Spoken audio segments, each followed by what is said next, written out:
Together with the series of these videos, you have access to the exercise files.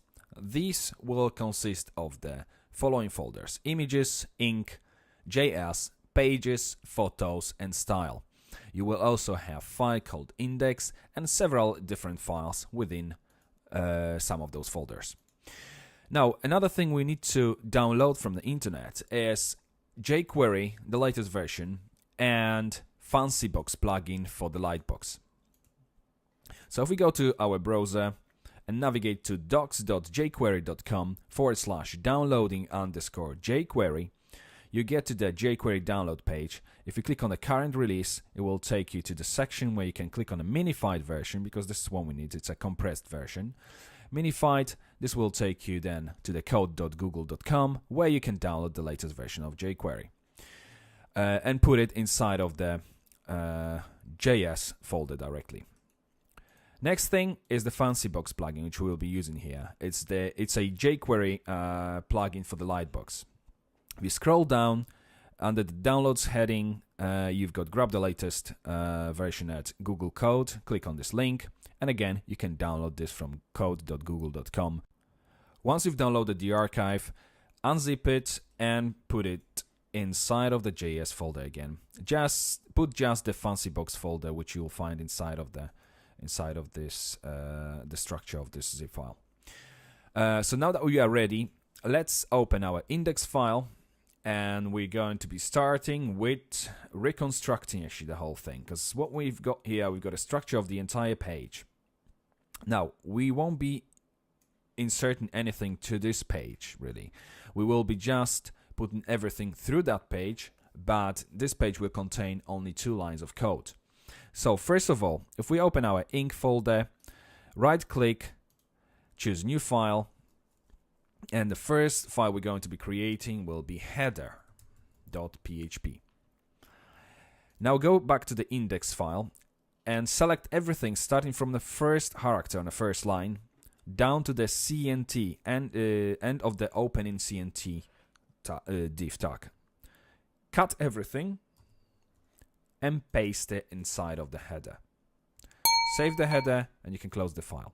Now create another file inside of the ink folder, call it footer.php, and now all the remaining code, copy all the remaining code from the index.php and paste it inside of the footer.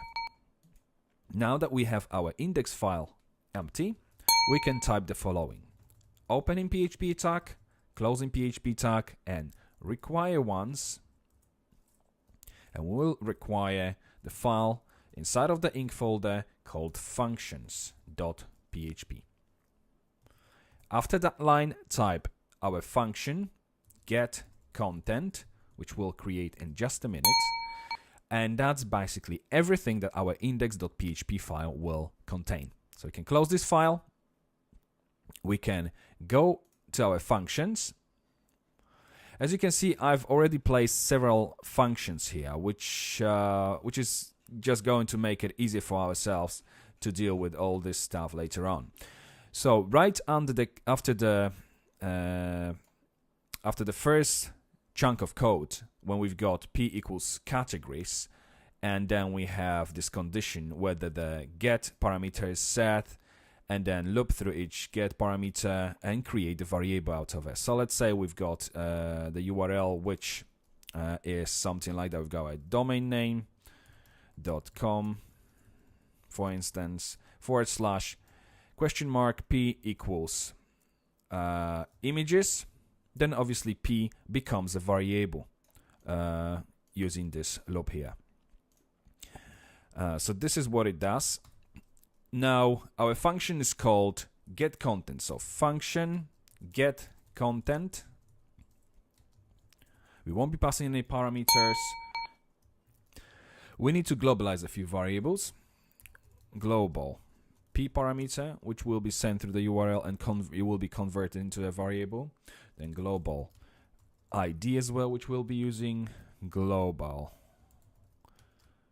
DID, global database conDB, global conDB. Okay, now let's create the file p underscore file equals, we'll be storing our pages inside of the pages folder. So double quotes, pages, / after the second double quote, dot p as the name of our page, because this is what we're going to be passing through the p parameter, dot double quotes, dot php, and semicolon at the end. Okay, now 2 new lines, and we start with the condition. If s file p file, then we will require this file once. So require once p file. Else require once inc header.php. And if we copy the whole thing to make it a little bit quicker, just replace header with the footer. And we're going to be echoing here the message saying something like page not found, exclamation mark. Then p, the page you are trying to view does not exist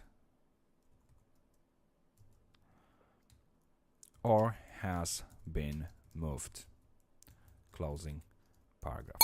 So what it does basically, it's going to search, depending on the p parameter value, it will be searching for this page by adding the PHP extension inside of this pages folder here. At the moment we haven't got any pages here, so obviously we won't be able to display anything.